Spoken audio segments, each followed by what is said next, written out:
Bueno, benvidas e benvidos a esta segunda parte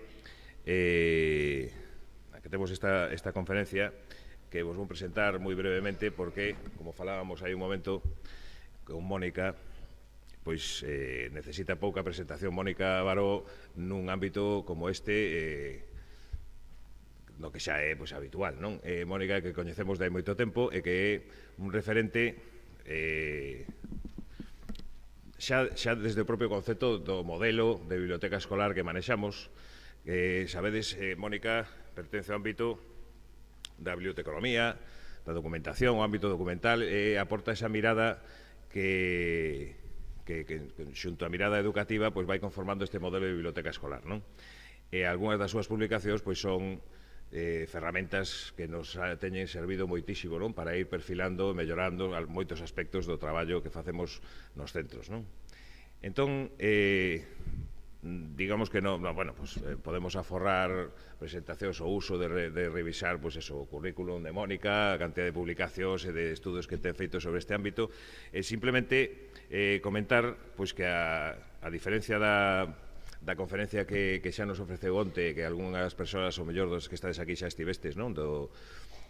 Máis, en torno ao modelo de biblioteca en sí, o de hoxe ten máis que ver con este outro ámbito no que xa lle escoitamos a Mónica en algún outro foro que está investigando e que está traballando do que supón o traballo documental, o que supón a información, o manexo de información hoxe en día cos cambios de formatos e soportes nos que a información está presente e onde a biblioteca volve a cobrar digamos un pulo renovado, si cabe, porque xa non tanto como o lugar onde está a información como o lugar onde ou as persoas ou os proxectos onde se lle pode ofrecer ao alumnado alumnado ou ao usuario a posibilidade de un filtro e unhas indicacións para poderse manexar nese mundo complicado e interesante, pero tamén con certos riscos.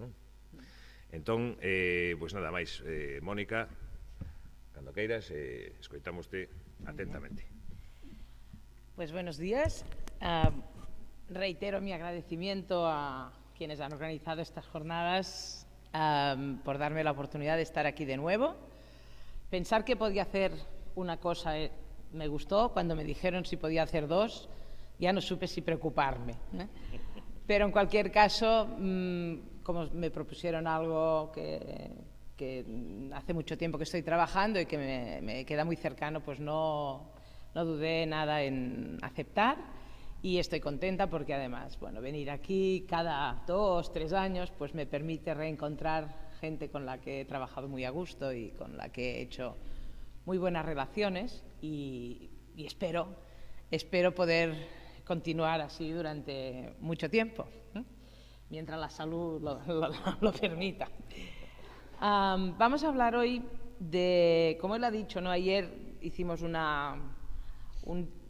esbozo más general del papel de la biblioteca escolar en el mundo actual hoy, y lo que vamos a hacer hoy es centrarnos en un aspecto, en uno de los aspectos que está dando mayor relevancia a las bibliotecas escolares en el mundo, en otros contextos que van más avanzados y que como en el nuestro, pues se está planteando si la biblioteca escolar tiene sentido o no en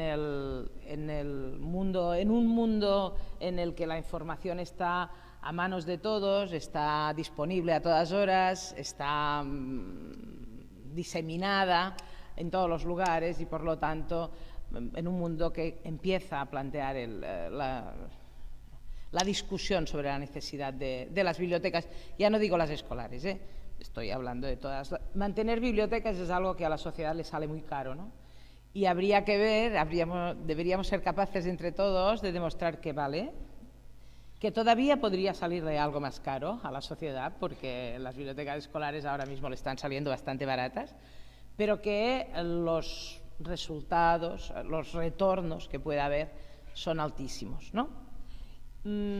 el otro día, ayer, yo me refería a mi trabajo en biblioteca escolar como inicio de mi interés por este ámbito, y cuando estaba preparando esta presentación, yo me acordaba de un libro que a lo mejor habéis tenido en las manos, ya no digo leído porque ya es tan antiguo, pero habéis tenido en las manos, que se llamaba Formarse para informarse, un libro que hicimos con Teresa Mañá. Os voy a reconocer, de entrada, que cuando hicimos aquel libro lo que estábamos era sistematizando todo lo que habíamos estado haciendo durante años trabajando en la biblioteca de la escuela, intentando darle una cierta coherencia, que no nos engañemos, a lo mejor en el momento en que estábamos haciendo acciones de aquel tipo, tal coherencia no existía, ¿eh? Más bien tuvimos trabajo a posteriori de decir, a ver, venga, vamos a ordenar todas estas acciones, qué finalidad tenían, tal, porque lo cierto es que en el día a día tú vas teniendo ocurrencias, como decía Jean Mayuc, vas inventando y vas poniendo a prueba, vas poniendo en práctica cosas que cuando tienes ocasión de mirar a la distancia empiezas a ver que tenían una coherencia. Aquel libro, que se llamó Formarse para informarse, propuestas para la integración de la biblioteca en la escuela, de hecho tenía un título que era trampa. Pusimos ese título, yo creo que como una intuición, más que como otra cosa, porque lo cierto es que el libro presentaba propuestas para integrar la biblioteca en la escuela, en un momento en que la biblioteca se entendía como un servicio, algo marginal de un centro. Pero formarse para informarse, eso no era el core de lo que estábamos contando. Pero yo creo que ya en aquel momento, en el año 93, eso estaba en nuestras cabezas. Y como estaba, salió, ¿eh? Luego, pensando en ello, claro, te das cuenta de que ya habías leído algo de la American Library Association sobre la Information Literacy. Ya habías leído algo de los franceses, de aquello que ellos llamaban culture de la información, que queda mucho más fino. Y habías ido leyendo y eso ya te empezaba a dar vueltas en la cabeza y ya empezabas a ver que de alguna manera u otra la biblioteca no debía ser solo un servicio, no debía ser solo un centro de recursos que provisionaba, que facilitaba materiales de todo tipo, bla, bla, bla, a la comunidad educativa, sino que también debía involucrarse de una manera clara en los aprendizajes. Y eso nosotros lo llevábamos un poco por ahí.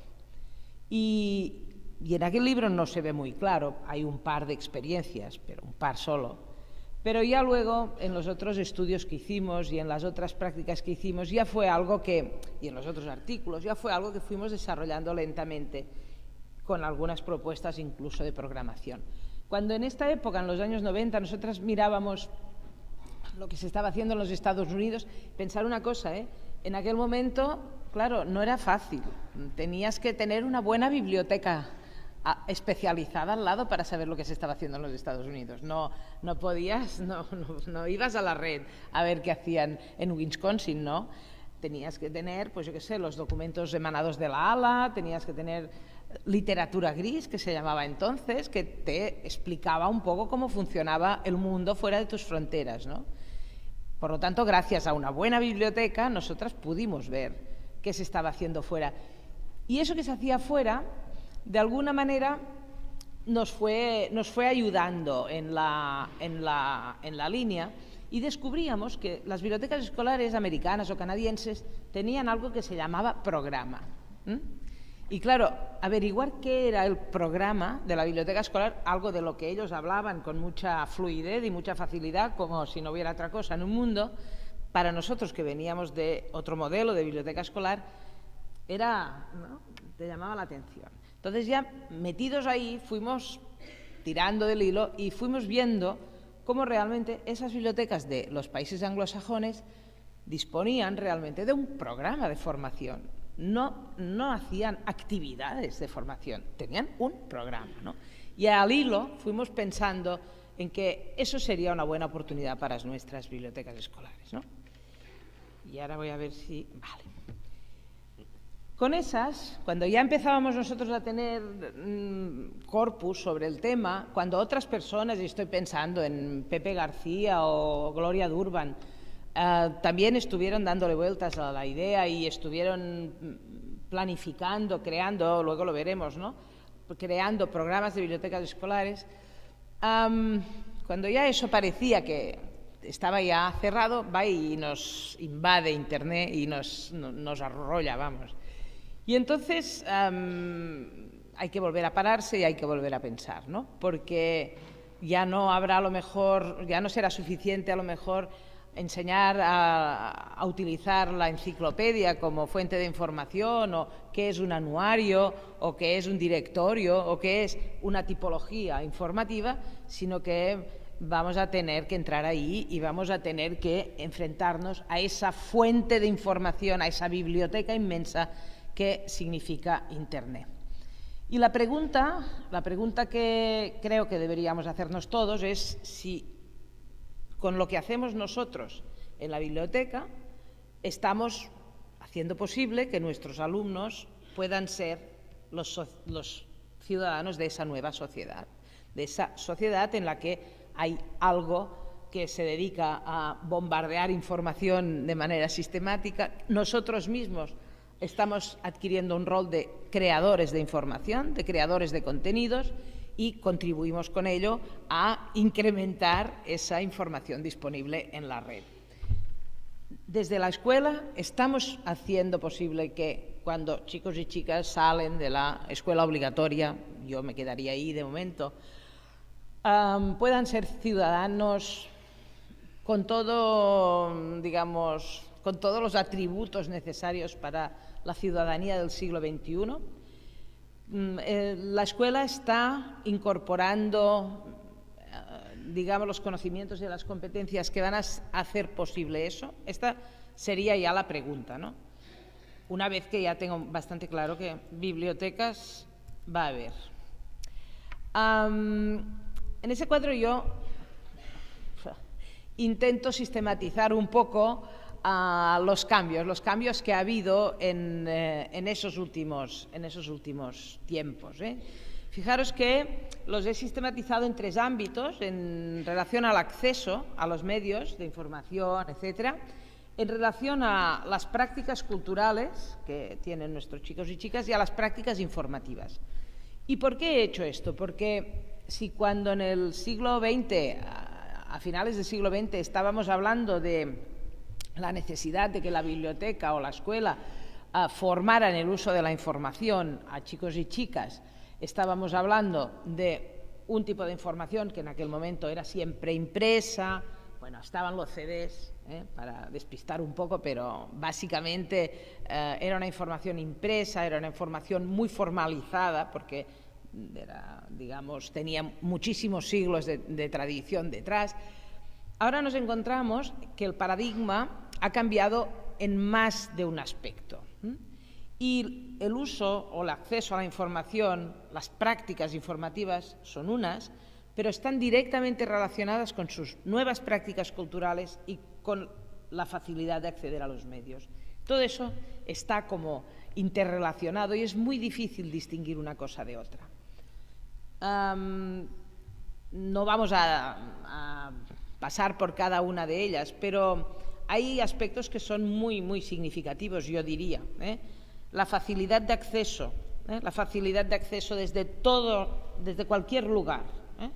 Antes, por fuerza, si querías tener información, tenías que ir a la biblioteca tú. Ahora no. Ayer poníamos encima de la mesa la discusión móvil sí, móvil no. Bueno, pues cuando estamos hablando de acceso a la información, esto ya está claro. Si somos nosotros los primeros ¿no? Que ¿y esta qué edad tendrá? ¿No? Entonces pone Mónica Baró y sale. Pues es eso, o sea, somos los primeros que utilizamos los dispositivos móviles para informarnos de la cosa más tonta, ¿no? Antes no podíamos y ahora podemos, ¿no? Y lo hacemos, ¿no? Todo eso ha cambiado, pero sobre todo os digo, esa mayor facilidad de acceso yo creo que es esencial. En relación a sus prácticas culturales, yo diría que hay 2 aspectos a resaltar. Uno, el avance de la edad en el acceso a lo digital.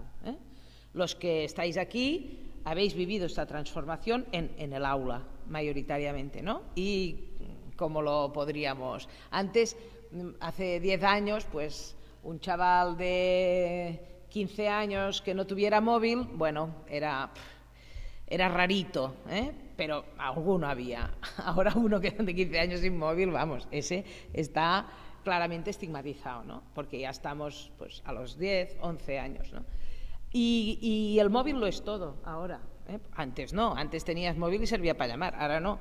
El móvil es todo. Tener móvil quiere decir tener acceso a esa enorme cantidad de información, ¿vale? ¿Eso qué implica? Que esa necesidad que teníamos en la escuela de finales del 20 de formar en el uso de la información se avanza de una manera clara y además se desarrolla en otro contexto, que es el contexto digital. Otro de los aspectos que también creo que ha cambiado en relación a prácticas más antiguas tiene que ver con la globalización, es decir, de lo local ya estamos en lo global, y también, ya te digo yo que esto, y también ha habido muchos cambios en relación al concepto de privacidad de los individuos que buscan información.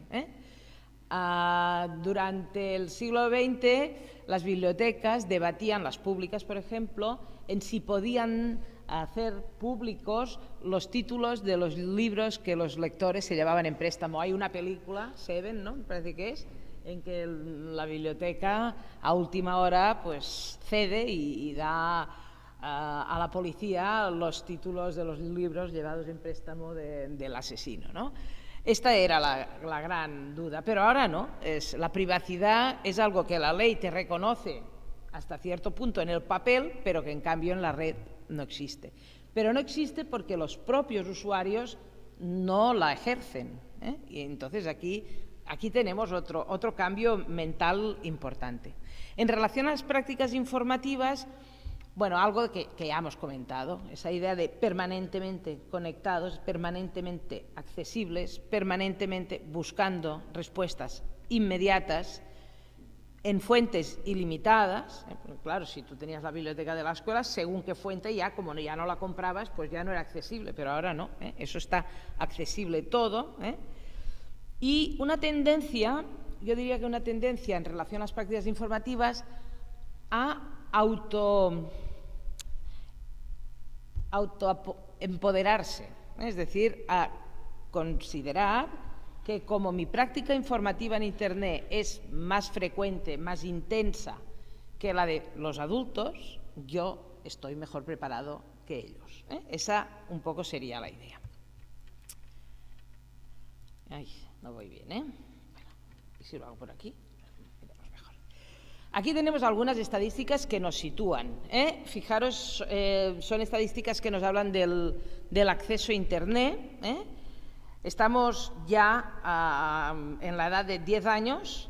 10 años tienen un acceso a Internet en los últimos 3 meses el 88%. Fijaros que realmente ese es un dato importante. Entonces eso ya no nos ayuda a poner límites, ¿no? Bueno, pues venga, en primaria una cosa, en secundaria otra, ¿no? Porque eso ya cada vez avanza más. Estos son datos del 2015, A los 11, fijaros, a los 12 baja un poco, a los 13 vuelve a subir, pero vaya, estamos siempre, a partir de los 11 años, estamos siempre por encima del 90% que han tenido acceso a Internet en los últimos 3 meses. Esto es un dato que hay que tener en cuenta.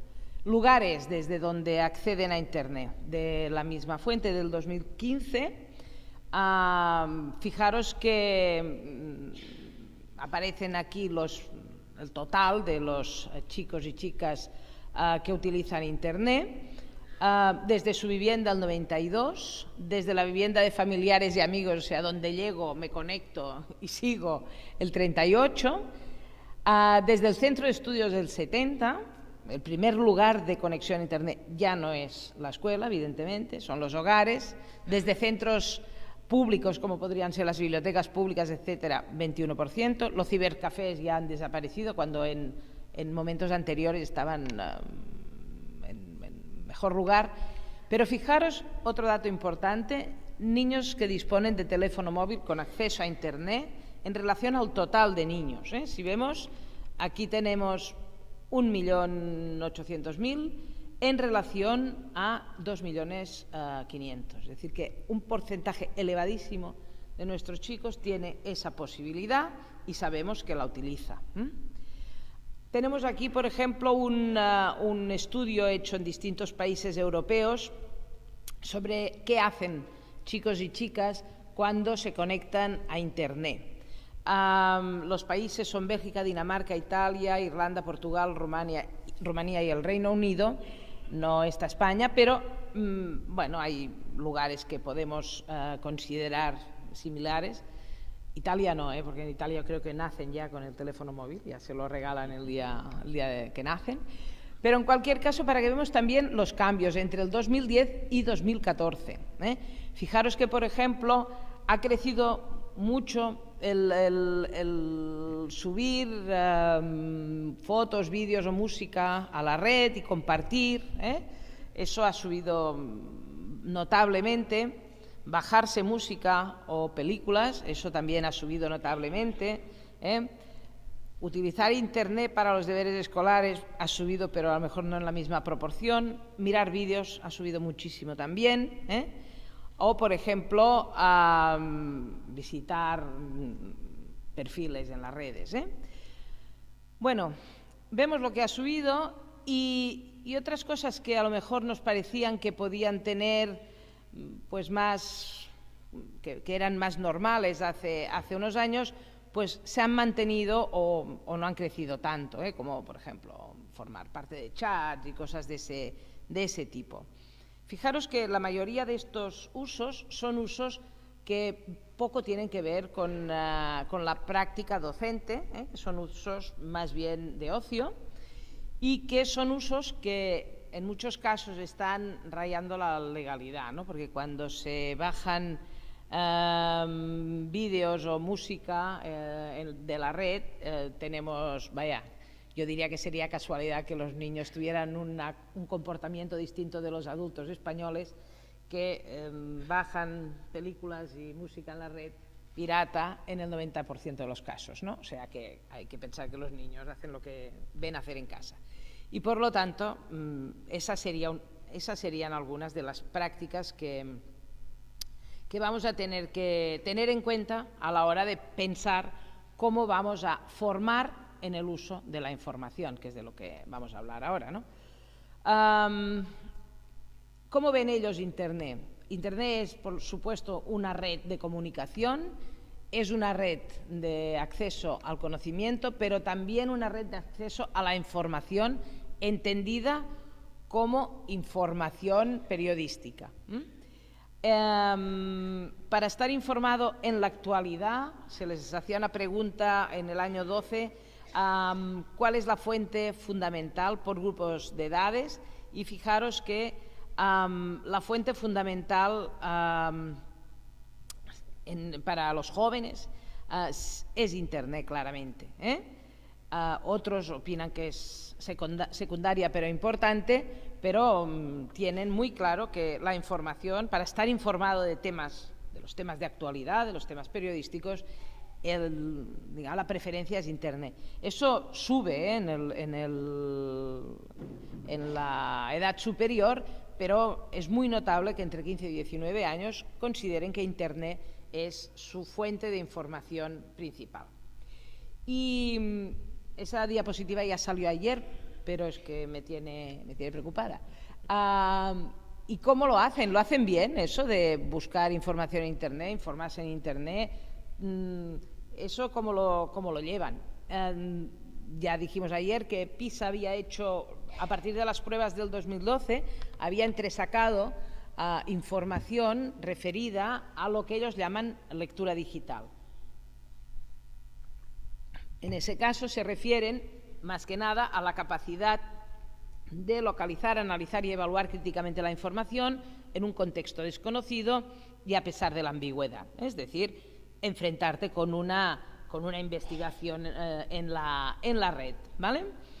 en ese caso, los estudiantes españoles, como podéis ver, no salen muy bien parados, están por debajo de la media, pero por muy debajo de la media. Y te preguntas qué deben estar haciendo en otros países como Corea, Singapur, Japón. Fijaros que todos son orientales, ¿lo veis? Y el primer occidental que sale es Canadá, y luego seguido ya Irlanda, Estonia, Australia y los Estados Unidos, ¿vale? ¿Por qué hay esa diferencia? ¿Nuestros estudiantes en qué se equivocan? Bueno, pues nuestros estudiantes tienen un problema grave a la hora de enfrentarse con la inmensidad del océano de Internet. La mayoría de ellos, cuando tienen que hacer una búsqueda determinada, se equivoca, dan muchísimos pasos irrelevantes, por lo tanto tienen que retroceder, pierden mucho tiempo o se pierden, es decir, que al realizar esos pasos irrelevantes toman direcciones que no van a llevarles a ninguna parte. Muchos de ellos, la mayoría, la inmensa mayoría, no lo hace bien en general, hace muchísimos errores, pero menos pasos irrelevantes. Y solo el 16% enfoca correctamente la búsqueda y da los pasos necesarios y concretos para llegar al resultado final.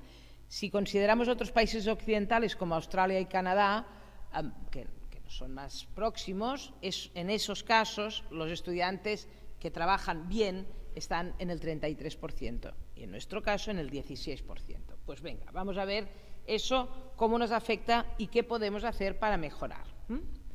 Desde mi punto de vista, lo que no saben nuestros chicos, lo que no saben hacer nuestros chicos son varias cosas. En primer lugar, creo que hay un tema de conocimiento. Sé que estamos en la época de las competencias y vamos a hablar de competencias, pero yo creo que claramente tenemos un problema de conocimientos. ¿Qué saben de la red? ¿Qué saben de cómo funciona el mundo de la comunicación? ¿Qué saben de quién está detrás de unos contenidos que son gratuitos? ¿Por qué son gratuitos? ¿Cómo pueden ser gratuitos? ¿En realidad son tan gratuitos como parece? ¿Qué pasa cuando tú buscas en Internet, cuando buscas en Google y te aparecen anuncios relacionados con la última búsqueda que tú has hecho durante meses, ¿no? Cuando buscamos información en Booking y al cabo de 20 meses de haber hecho el viaje todavía nos van ofreciendo unos precios estupendos en no sé dónde que fuimos. ¿Qué es lo que es el negocio? ¿Dónde está el negocio ahí? Ellos no conocen el ecosistema, y al no conocer el ecosistema tampoco saben cómo está estructurado, y eso creo que es básico. Yo me acuerdo cuando hacíamos lo que entonces llamábamos formación de usuarios, que supongo que a muchos os sonará, ¿no?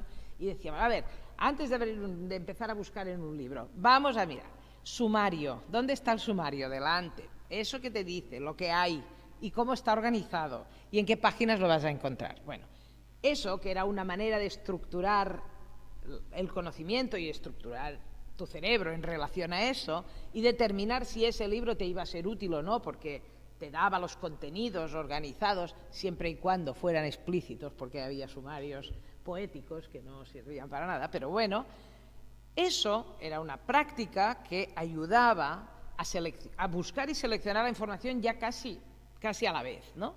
Ahora no, eso. Es cierto que existen unos menús, pero los menús no te hablan del contenido muchas veces. Los menús lo que te hablan es de, digamos, los apartados que puede tener aquel web, aquel sistema informativo. Pero si te hablará de la reproducción de las ballenas o no, eso no va a salir ahí, ¿no? ¿Cómo está estructurado todo eso? Cuando estudiábamos, cuando nos mirábamos los libros, digamos, informativos y decíamos, bueno, no, pues, a ver, esa información, ¿qué validez le vamos a dar? Bueno, hombre, esa editorial no nos ha fallado nunca, pues eso ya es un dato. Este autor es de reconocido prestigio. Bueno, según qué páginas web, para encontrar la autoría tienes que ir casi, no a la última página, sino ya directamente a los metadatos, porque no hay manera de poder aplicar esos métodos que para nosotros, humanos analógicos que somos, ya habíamos aprendido que eran de rigor y que ahora eso tiene muchísimas dificultades. Pues bien, ese ecosistema distinto es lo que hay que trabajar, lo que hay que descubrir. Y se trata de conocerlo y luego de saberse mover en él.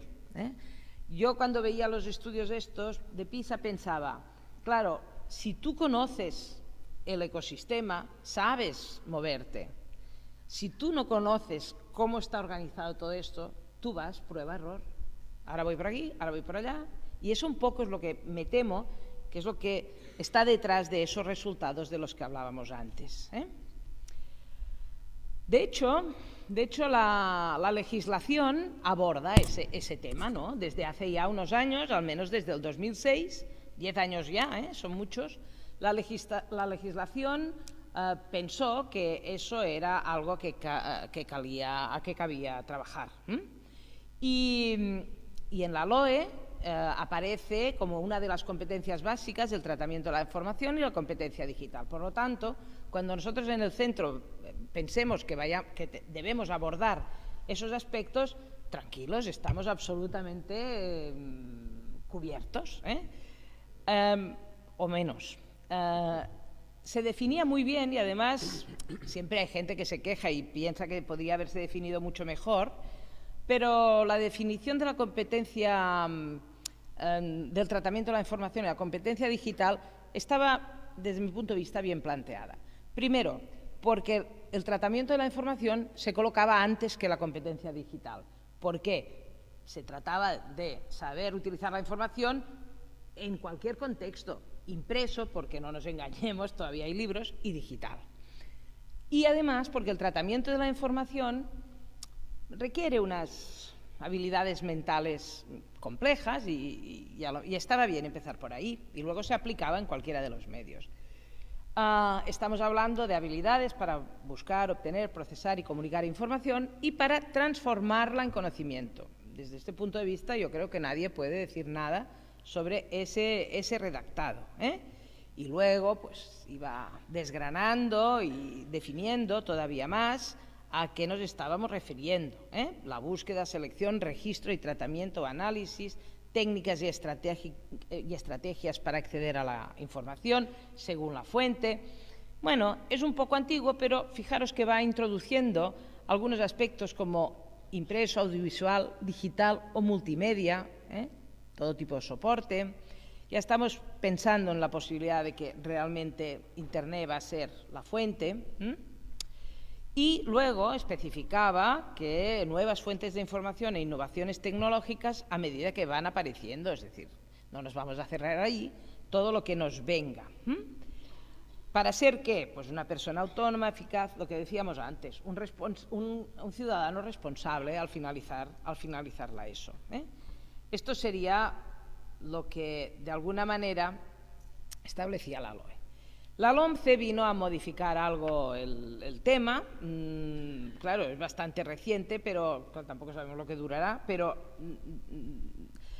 desde nuestro punto de vista seguía dando un cierto papel competencial, pero en ese caso lo resumía o lo circunscribía a la competencia digital. Yo creo que ahí perdimos bastante, como concepto. ¿Vale? Porque íbamos a aplicarlo todo al mundo digital cuando no está de más hacer las dos cosas. Desde mi punto de vista, yo ya soy antigua, pero bueno, se mantenía y eso era importante. Sobre todo se mantenía y era importante porque a la hora de definir, pues la competencia digital en realidad era una competencia mucho más amplia, era informacional en toda su magnitud. Y además se trataba de que los alumnos fueran capaces de buscar y utilizar información en el mundo de la información y la comunicación, y ahí vamos abriendo un poco más. Tanto en primaria como en secundaria. Curiosamente, la definición que se le da a primaria para mí es más completa que en secundaria, pero eso no deja de ser una curiosidad. Es decir, si comparamos las dos, La de primaria es mucho más rica en cuanto a los aspectos a tratar, buscar información, tratarla, presentarla, realizar simulaciones, etcétera. Las tecnologías de la información en secundaria son una herramienta para obtener datos, elaborar la información, analizar los resultados, exponer conclusiones y nada más, ¿eh? Es decir, que ahí todo lo que sería relacionado con los aprendizajes propios o con su propia experiencia como futuros ciudadanos que van a ser, bueno, no es necesario trabajarlo mucho. Aquí tenemos lo que serían los objetivos comparados, los de primaria, los de ESO y los de bachillerato. Donde más los objetivos están más claros es en ESO, ¿eh? Son los objetivos más desgranados, que en última instancia se centran en esos dos aspectos: las destrezas para la utilización de las fuentes de información, sentido crítico, nuevos conocimientos, y la preparación básica para realizar todo eso en el campo de las nuevas tecnologías. ¿De acuerdo? En bachillerato no es necesario que sepan eso, solo que las utilicen con solvencia y responsabilidad. En cualquier caso, digamos, en los currículos se distribuyen esas competencias en distintas asignaturas. Hace 2 años ya pudimos ver aquí cómo en primaria, en casi todas las asignaturas de primaria, aparecían contenidos relacionados con el tratamiento de la información, y solo en algunos casos se trabajan esos contenidos como un bloque específico de conocimientos, ¿eh? Aquí tenéis algunos casos.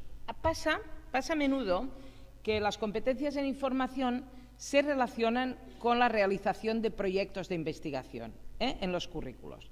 Entonces aquí, tanto en primaria como en ESO, en bachillerato, se propone la utilización de fuentes de información, el conocimiento de fuentes de información, para desarrollar pequeños trabajos de investigación, para elaborar y defender un proyecto de investigación. Fijaros que casi los enunciados están copiados uno de otro, pero lo que a mí me interesa es que se aplican a asignaturas muy diversas, asignaturas muy distintas. ¿Eso qué quiere decir? Pues que en el centro las personas que están desarrollando estas programaciones tienen, por ley, la obligación de introducir esos aspectos en las asignaturas correspondientes, ¿eh? En bachillerato son muchas menos las veces que estas competencias se relacionan con proyectos de investigación. Por lo tanto, vemos que en realidad, según la legislación, en cada centro debería haber muchas personas que estuvieran pensando cómo trabajar las técnicas de acceso y uso a la información en entorno digital o en entorno analógico, para poder realizar los proyectos de investigación más grandes, más pequeños, enfocados por aquí o enfocados por allá. Por lo tanto, tenemos ya una necesidad en el centro, de coordinar, de poner en relación a todos estos profesores que necesariamente, porque lo dice el currículo, deberían estar trabajando todos estos aspectos. Yo no digo si se hace o no se hace, ni cómo se hace. Aquí tenéis, por ejemplo, el ejemplo de Historia de Filosofía en segundo de bachillerato. En ese caso, la aplicación de las competencias TIC forma parte de un contenido, claramente. Lo que serían los criterios de evaluación es aplicar adecuadamente las herramientas y procedimientos del trabajo, utilizar las tecnologías de la información y la comunicación y la exposición de trabajos de investigación filosófica.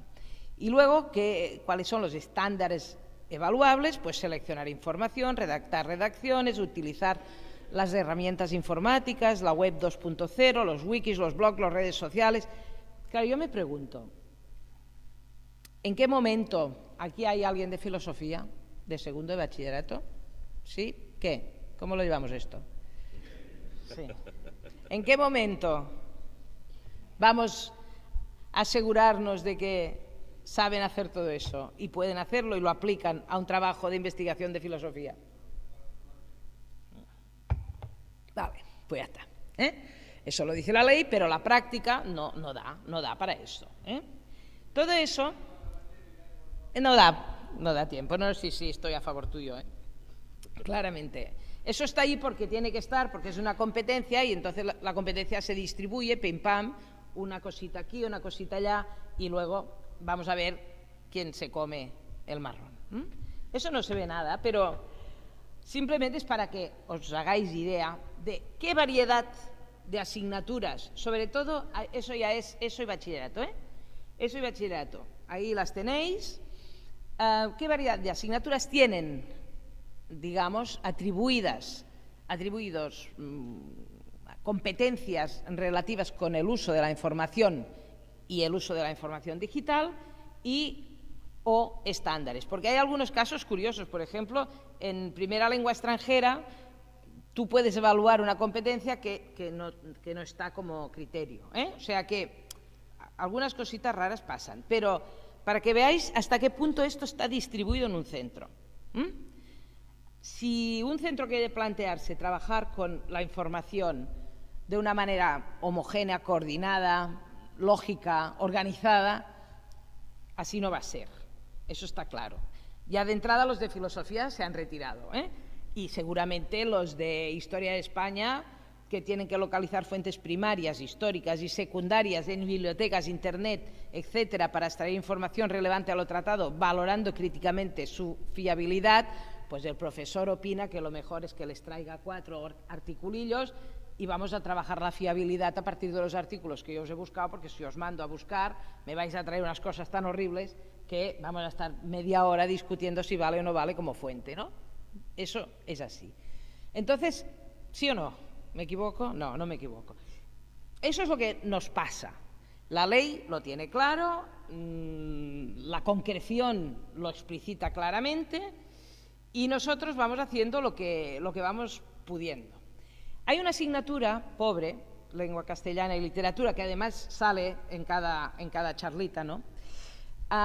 Que a esa le toca todo. Aparte de construir el itinerario lector, de trabajar con el canon, de que aprendan a redactar de manera conveniente, resulta que les toca todo lo que viene referido a los procedimientos para la obtención, tratamiento y evaluación de la información procedente de fuentes impresas y digitales.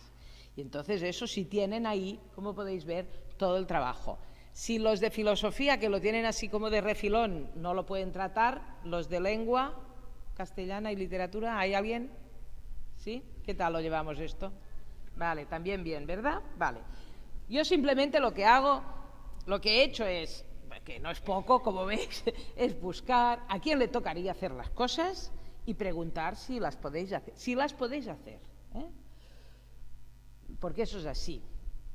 En general, cuando se miran los currículos de primaria, se ve que los aspectos relacionados con la información, con el tratamiento, con el uso, la búsqueda de la información, están más en la columna de los contenidos. Fijaros, que a veces puede parecer como algo incongruente, Están en la columna de los contenidos y asignaturas como ciencias de la naturaleza o ciencias sociales tienen marcados, yo los he ido marcando, bastantes contenidos que tienen que ver con la recogida de información del tema a tratar, utilizando diferentes fuentes, directas e indirectas, utilización de las tecnologías de la información y la comunicación para buscar, seleccionar. ¿Entendéis lo que quiero decir? En bachillerato, en eso no tienen tiempo, no pueden hacerlo. En primaria tocaría hacer eso y no sé si es posible hacer eso. Tengo mis dudas, ¿vale? Bueno, ¿en qué asignaturas eso aparece como bloque de conocimientos en secundaria? Pues en una asignatura que se llama Tecnologías de la Información, claro, que básicamente es una asignatura tecnológica, pero que dedica un bloque a la ética y estética, que es muy bonito este título, en la interacción en red. Y ahí están unos contenidos que no son muy bien contenidos, que se relacionan con esa necesidad de conocer un poco cómo funciona el ecosistema, las conductas y hábitos que permitan la protección del individuo, acceder a servicios de intercambio y publicación de modo responsable, con criterios de modo responsable, los derechos de los materiales alojados en el web, lo que serían aquellos intangibles de que hablábamos antes, o bien en otra asignatura que se llama Cultura Científica, que es una optativa en el bachillerato de artes, o sea que a lo mejor realizan un 2% de los bachilleres, y que tiene como contenidos lo que podríamos nosotros considerar pues un bloque importante de temas que deberían formar parte de la formación de nuestros futuros ciudadanos, relacionado con eso que siempre estamos hablando: obtener, seleccionar y valorar informaciones, valorar la importancia que tiene la investigación y el desarrollo en la actividad cotidiana, comunicar conclusiones e ideas en soportes diversos y públicamente, utilizando bien las tecnologías, tomar conciencia de los beneficios y problemas que puede originar el constante avance, valorar los cambios que Internet provoca en la sociedad. Fijaros que ya tiene otro sesgo, es un sesgo más social, más de uso social de la red, que también creo que deberíamos introducir. ¿Todo eso para qué?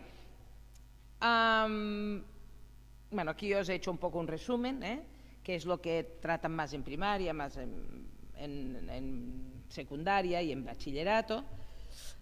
¿Todo eso para qué? ¿Para qué he hecho yo ese trabajo de búsqueda en las fuentes y de preguntar? Yo creo que para demostrar que en realidad no lo estamos haciendo.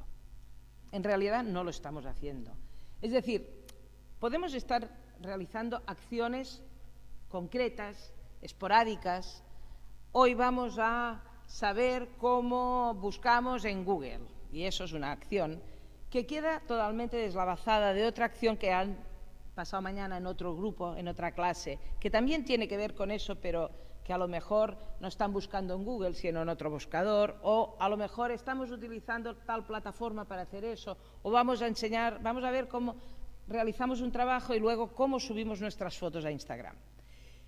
Eso no forma parte de algo que la escuela se plantea como unos conocimientos, unas habilidades, unas competencias que tiene la obligación de trabajar, porque lo dice la ley.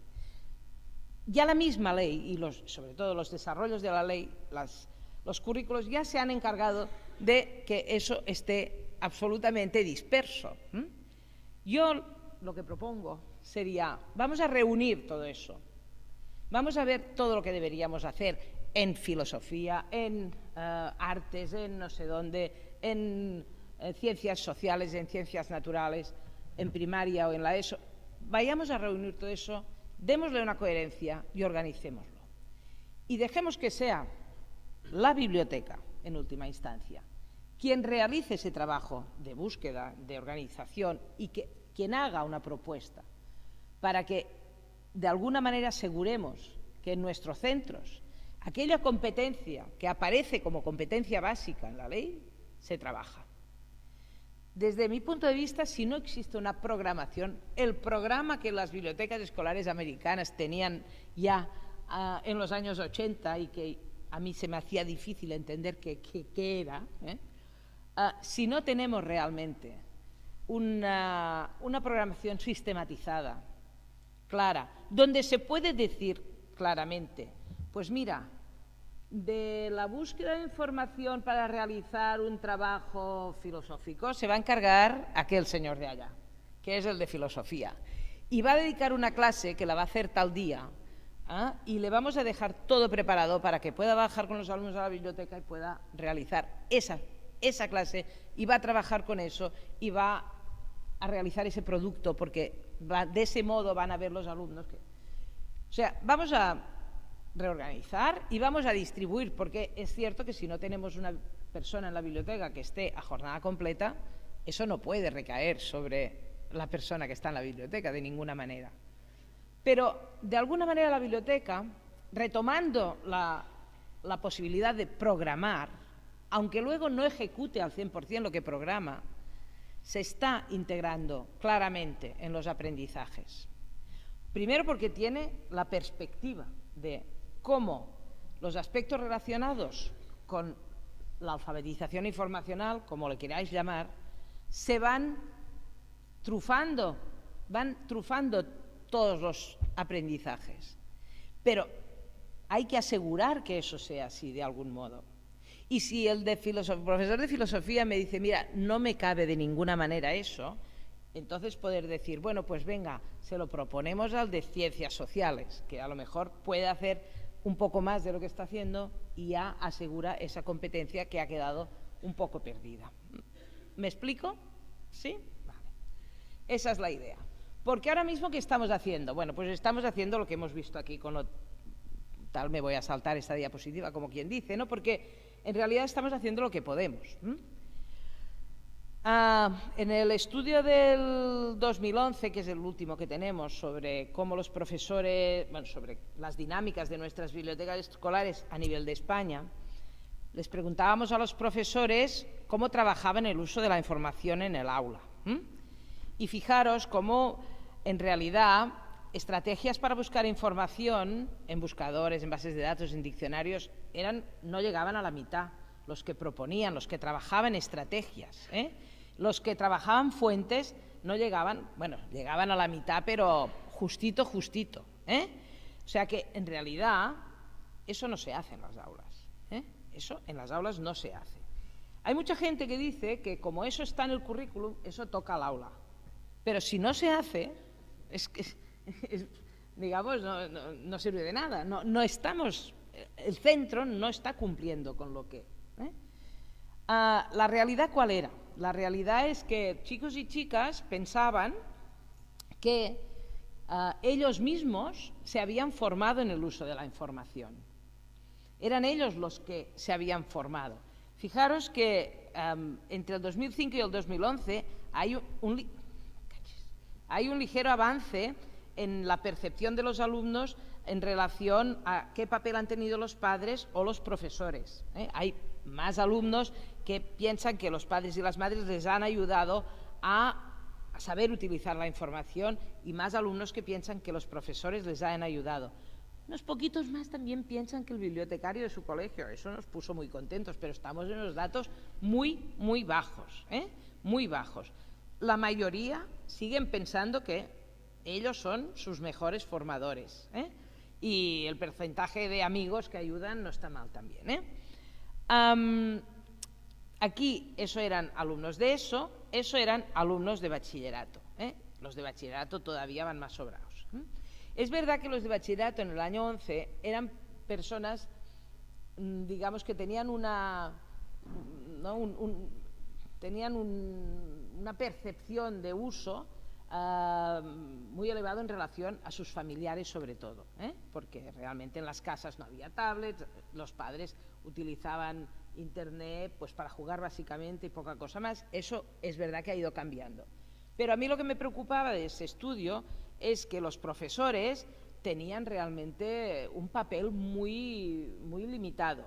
Y entonces mi propuesta siempre era intentar que en el centro hubiera una persona en la que los alumnos identificaran a esa persona que iba a ayudarles a aprender a utilizar esas herramientas. ¿Y eso por qué era? Pere Marquès decía que las competencias digitales del profesorado debían ser algo así como lo que tenéis aquí. Esto es una síntesis que él realizó, y fijaros que realmente pues son muchas las que se supone que debe tener. Unas generales como ciudadano, que tendrían que ver pues eso, con la ofimática, con subir y bajar cosas de internet, con conocer fuentes y buscar y seleccionar información, y otras que ya serían específicas de la docencia, como utilizar las herramientas digitales para la docencia, como gestionar una plataforma educativa, como crear materiales educativos. Realmente el profesorado en general reúne todas estas competencias. Parece que no. En un estudio realizado no hace mucho sobre cómo son los profesores que están dando clase a la generación Z y cuáles son sus competencias digitales, lo que se venía a decir es que las competencias digitales de los docentes son más bien limitadas, que el 46% de los docentes tienen un perfil malo o muy malo en relación al dominio de las docencias. Y salían mejor parados, vaya que si no ya sería para para darse con un canto en los dientes. Los coordinadores TIC estaban algo mejor, solo faltaría. El profesorado más joven, que también se entiende, el profesorado de secundaria y bachillerato y los de las áreas tecnológicas y de ciencias experimentales. Es decir, que sí había una diferencia. No había, por ejemplo, diferencia entre géneros, eso no se detectaba en el estudio, pero eso me sorprendió, pero en cambio sí se detectaba, digamos, que había unas áreas determinadas o unos cargos determinados que sí que facilitaban esta mejor competencia. Que los factores, un poco como decía antes Gemma Lluc, los factores determinantes tenían mucho que ver con las prácticas que se realizaban en casa, más que con la formación directamente o con otras. Lo más importante era que el profesorado en casa dispusiera de tecnología y la utilizara. Fuera un usuario de tecnología doméstica, por decir así. Tuviera bien resuelto el primer nivel, digamos, los niveles generales de usuario. Se daba la circunstancia de que muchos de los profesores no eran capaces de, digamos, de tener o no tenían las competencias ciudadanas en el uso de la información. Y por lo tanto, eso hacía bajar muchísimo la media. Eso no quiere decir que la media sea esta. Aquí tenemos profesores muy bien formados, pero bastantes, muchos, que ni siquiera daban los mínimos para una utilización ciudadana de la información, ¿vale? Aquí tenéis los datos, yo ahí no me meto, A mí me sorprendió, ya os digo, porque tenía otra percepción, pero bueno, ahí están los datos y en general lo que sí se ponía de manifiesto es que había problemas para utilizar las TIC en la docencia, que se tendía, bueno, esto ya lo hemos discutido 1000 veces, se tiende a reproducir la docencia tradicional utilizando las TIC como una ayuda, pero no como un mecanismo.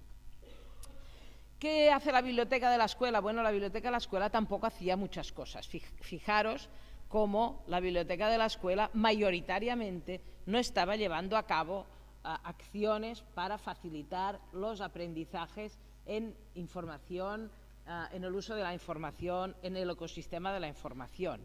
En muy pocos casos. Algunas públicas secundarias destacaban un poco en algunos aspectos, como tener mejores dotaciones o enseñar formas de presentar la información o realizar algunas formaciones concretas y muy esporádicas en relación a la búsqueda de la información. Había poca coordinación en general con el aula de informática, con los coordinadores TIC. La biblioteca tenía mucho para mejorar en el año 2011. Hemos mejorado seguro de entonces para acá, pero yo creo que todavía tenemos espacio para mejorar. Cuando se preguntaba a los alumnos si utilizaban fuentes de información para la elaboración de sus trabajos, pues bueno, lo que vemos es que la consulta a Internet era claramente la mayoritaria y figuraba que sí, que eran todos, sabían muy bien cómo utilizar todo lo que Internet nos ofrecía, utilizaban los menús, libros, revistas, etc. Yo diría que de aquí lo que se podía ver en aquel momento es que Internet ya había superado el uso de las fuentes impresas y que si ahora mismo realizáramos esta pregunta estaríamos todavía más allá. Yo, llegados a ese punto, ¿mi propuesta cuál es? Pues mi propuesta es, vamos a trabajar para que en la escuela realmente exista lo que yo llamaría una cultura en información. Una cultura en información no implica solo competencias, implica conocimientos, implica saberes, implica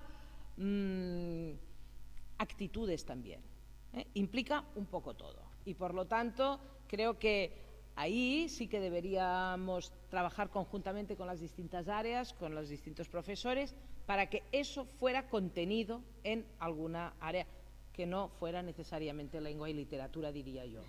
Yo diría que eso deberíamos buscar la manera de que fuera un contenido transversal que pudiera trabajarse desde la propia biblioteca, porque entendemos que la biblioteca es el lugar de la información y por lo tanto estaría bien que la biblioteca, si tiene que cumplir realmente con esa idea de involucrarse en los aprendizajes, podría tranquilamente ser quien preparara las unidades referidas a ese contexto informacional y además deberíamos introducir en ese contexto más alfabetizaciones de las que estamos manejando hasta el momento. Estamos hablando ya de alfabetizaciones múltiples que implican sobre todo el conocimiento de los medios de información. Eso es clave, lo vemos cada día, nos damos cuenta cada día, los adultos sabemos cada día cómo es importante saber quién publica una fuente de información, saber por qué los mismos resultados de una encuesta se pueden leer de una manera y de otra y de la otra todavía, qué intereses están detrás de unas cosas y de otras, quiénes son los propietarios de los medios de comunicación, de los medios impresos, de los medios audiovisuales, de los equipos de fútbol. ¿Qué relaciones hay entre todos estos aspectos? Yo diría que eso a lo mejor no es un contenido para trabajar en primaria, pero vamos, seguro en la ESO. Y por lo tanto, conocer ese ecosistema ampliado de la información, entendida como los distintos elementos que la configuran, yo creo que eso es importante. Los objetivos los tendríamos aquí. Estamos hablando de un abordaje que tiene que ver con las implicaciones sociales, educativas y culturales de la información y económicas, no es necesario insistir en ello. Cómo se crean y se distribuyen los contenidos, quién está detrás de todo esto, quiénes están detrás de todo eso, los propósitos, qué papel tiene la publicidad, por ejemplo, y esas cosas. Examinar también cómo las personas interpretan los mensajes de diferente manera, eso es algo que creo que es importante trabajar en el aula, porque si no, no te puedes, ante los hechos descritos de una manera objetiva, todo el mundo reaccionaría de la misma manera y eso no es así. Por lo tanto, aquí cada uno llegamos a la escuela con una mochila que se carga en casa, que se carga en la calle, que se carga en la tele, que se carga en muchas partes y por lo tanto eso cuenta. Y por qué yo leo eso y entiendo eso y tú lees eso mismo y entiendes otra cosa. Y después trabajar también todos los aspectos éticos y legales, que ya es algo que hemos visto que va saliendo. Tenemos aspectos que también habrá que trabajar, la identidad digital, todo eso, cómo se trabaja, dónde se trabaja, la privacidad. ¿Qué pasará dentro de unos años con todas estas imágenes que tú te has subido a la red, sacando la lengua, enseñando el trasero, haciendo todas estas cosas, que está muy bien, es muy divertido, pero ¿cómo vas a gestionar tu identidad digital?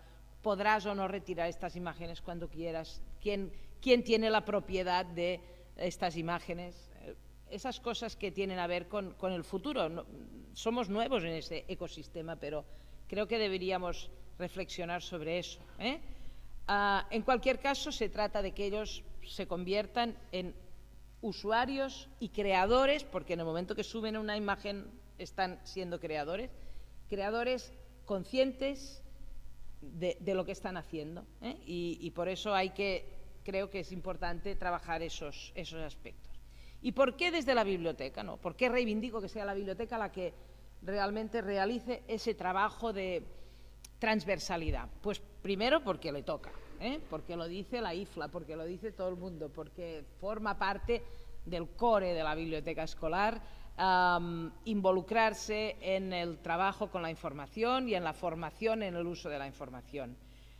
Porque la biblioteca es un lugar común y eso es muy importante, porque vamos a poder sumar con mucha más facilidad que si seguimos transfiriendo responsabilidades ahora uno, ahora otro. La biblioteca tiene esa transversalidad, tiene esa capacidad de reunir, de confrontar, de poner en discusión las cosas, y yo creo que hay que aprovecharlo. Hay que aprovechar que tenemos a alguien en la biblioteca, alguien que puede interesarse en esto y que si no puede, por su formación o por lo que sea, o por las pocas horas que tenga, que eso también puede ser, puede trabajar conjuntamente con su comisión de biblioteca, puede sumar y puede asegurar de alguna manera que el programa que hagamos tenga coherencia, toque a todos los puntos y además tenga continuidad, que eso es muy importante, porque si no vamos a hacer un programa fantástico que va a durar 3 años y entonces eso no va a tener ninguna eficacia. Me voy a saltar esto. Eso ya lo vimos ayer.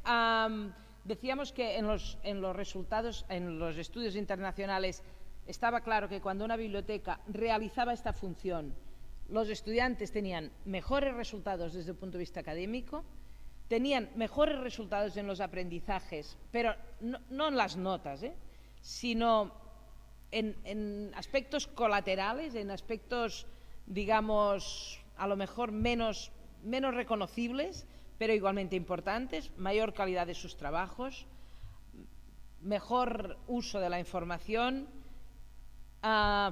incremento en los conocimientos y mejor desarrollo lector. Es decir, eso acababa repercutiendo en muchas otras cosas y sobre todo cambiaba sus actitudes ante el aprendizaje. Una buena biblioteca que tenga un buen programa de formación permite eso. Ese programa de la biblioteca se nutre ¿de qué? De entrada del currículum. Ahí lo hemos visto y lo hemos detallado y eso no tenemos excusa, está ahí. Y es muy repetitivo y todo el rato dice lo mismo, pero bueno, si vamos entresacando, pues podemos encontrar lo que sería lo sustancial y pensar que esos son los conocimientos y esos son los objetivos que podemos establecer. El currículum nos marca también las necesidades que se generan en el aula.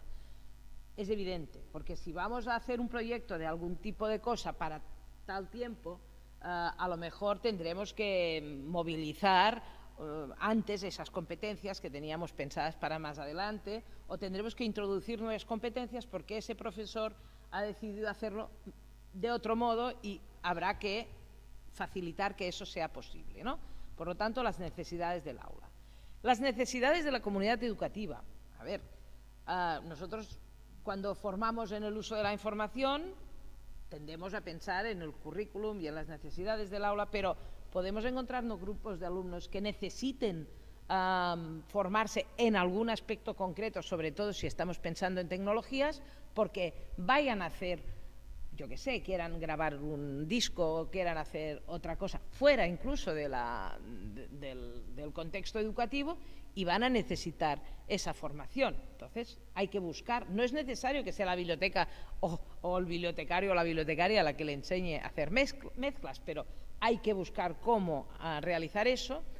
Y luego también yo creo que todos los cambios externos que vienen dados por las instituciones, que nos van diciendo que las bibliotecas o nos ponemos ahí o introducimos esos aspectos en nuestro quehacer, o vamos a perder peso, vamos a perder influencia. Yo no estoy diciendo de ninguna manera que adquirir esos compromisos en la formación, en el uso de la información y de otros media, vaya a salvar nuestras bibliotecas. No lo hacemos por eso.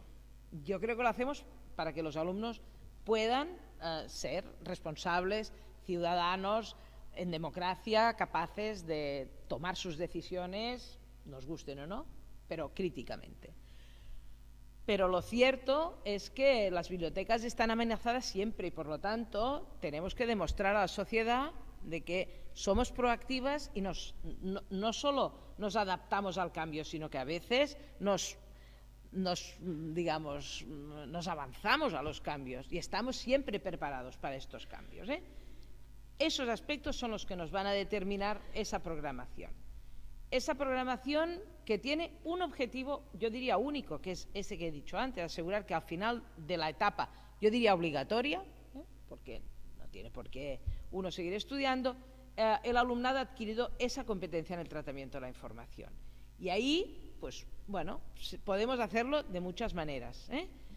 Asegurar que se trabajan las áreas, asegurarnos de que podemos utilizar el trabajo por proyectos para desarrollar una serie de competencias que de otro modo quedarían un poco deslavazadas o sería difícil de coordinarlas. Contribuir a la creación de unidades curriculares específicas, ¿por qué no? El contexto de la información, quién manda en el mundo de Internet, cosas de ese tipo que pueden estar hechas desde la biblioteca, que pueden estar hechas colaborativamente con otros profesores o incluso con los alumnos. Los alumnos de bachillerato pueden preparar esas unidades para los alumnos de secundaria. Y además, pensar que ese programa debe estar evaluado, como todos los programas. Y por lo tanto, pensar las rúbricas, pensar cómo vamos a hacer para saber que nuestros alumnos realmente tienen esa formación.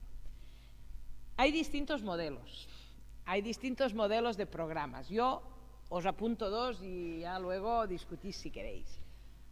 Yo pienso que un modelo que funciona muy bien es el de Portugal y me gusta que estén aquí nuestros amigos de Portugal porque nos sirven nos van abriendo el camino en muchas cosas y entre otras en su documento Aprender con la biblioteca escolar, ellos articulan la alfabetización en 3 ejes: alfabetización en lectura, mediática e informacional. Y me parece más que suficiente, es decir, no vamos a hacerlo todo. Incluso podemos determinar que para un nivel vamos a trabajar más una cosa y para un nivel vamos a trabajar más otra. Es un documento que está en la red, clarito, más clarito para vosotros si habláis gallego que para mí, pero en cualquier caso se entiende todo y es para mí muy efectivo, sobre todo porque incorpora muchos ejemplos, etc.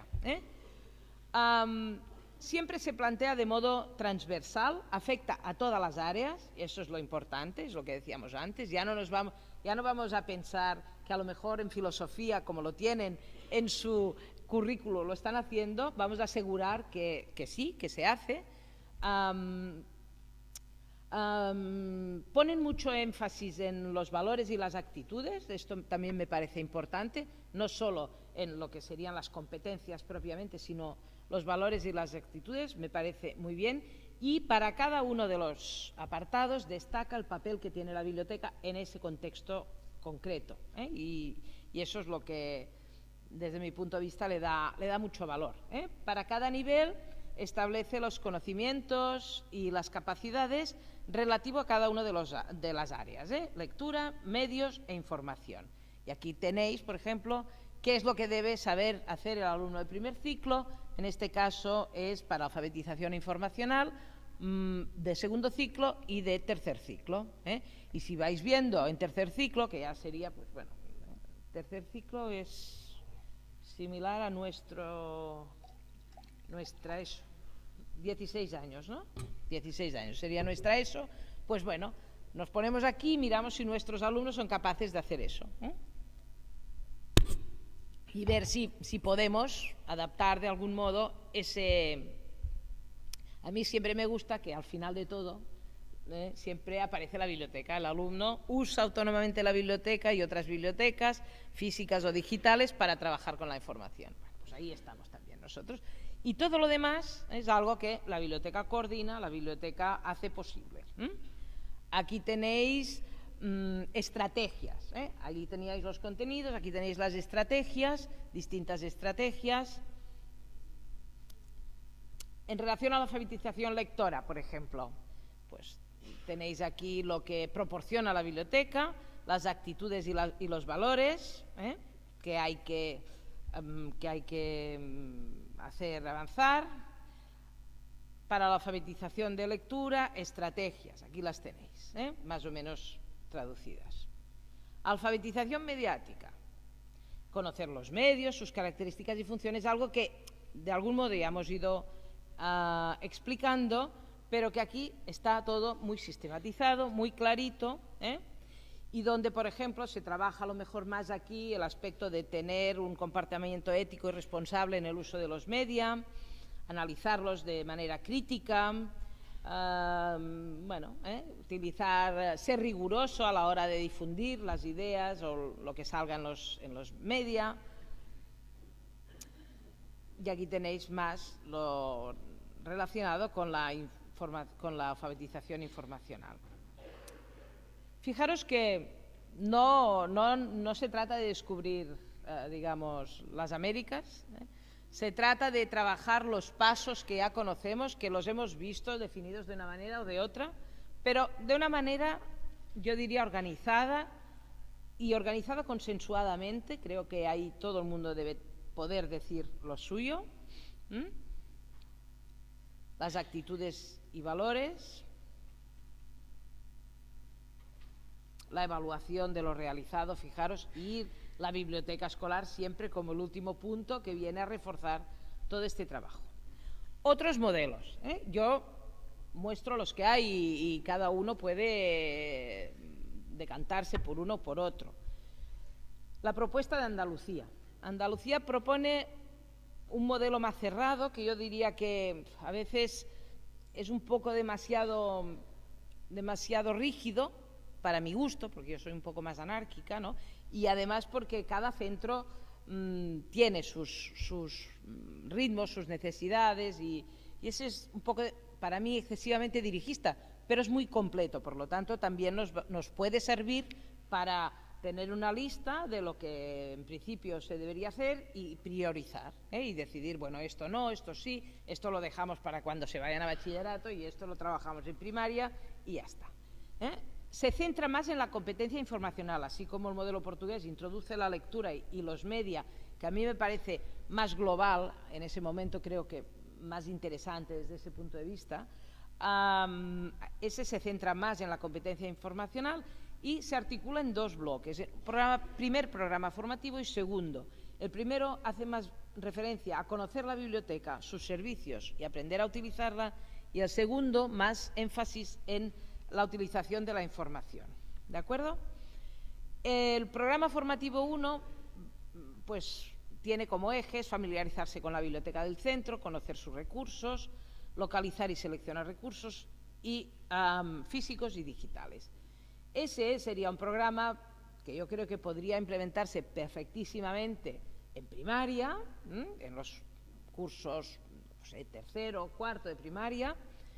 Podría introducirse el tema de los digitales, yo creo que sí, en cuarto, sin ningún problema. Y luego ya, paralelamente a seguir trabajando eso y ir avanzando ahí, podía introducirse también el programa número 2, que tiene que ver con el uso de la información. Ese programa, el programa 1, pues está subdividido en bloques, y para cada bloque están pues unos contenidos que tienen que ver con la organización de la biblioteca, la valoración de la biblioteca como entorno escolar compartido, valoración de Internet y biblioteca como entornos complementarios, y entonces ahí podéis ver lo que se supone que puede trabajarse en primaria, y lo que se trabaja en secundaria. Bueno, esto me va a volver loca. Cuando llegamos vamos para atrás. Cuando llegamos al programa 2, vemos que se articula a partir de 3 ejes. Tiene que ver con aprender a investigar y a utilizar la información, organizar y planificar proyectos de investigación, comprender y reorganizar la información, comunicar y compartir lo aprendido. Y entonces, para cada uno de esos componentes, 3 subcomponentes donde se desgranan cada una de estas capacidades. Ahí es donde se trabajan más los aspectos de valoración crítica de lo leído. Ahí es donde de alguna manera se da una visión más, digamos, donde se intenta que los chicos y chicas entiendan su papel como prosumidores, como consumidores y creadores de información, y también se articula del mismo modo para cada uno de los componentes, 3 bloques, y se trabajan los textos, se trabajan las imágenes, los discursos, se trabaja un poco todo lo que hemos estado viendo. Aquí tenéis un poco los contenidos. Como veis, es mucho más concreto, pero a lo mejor es demasiado rígido para mi gusto.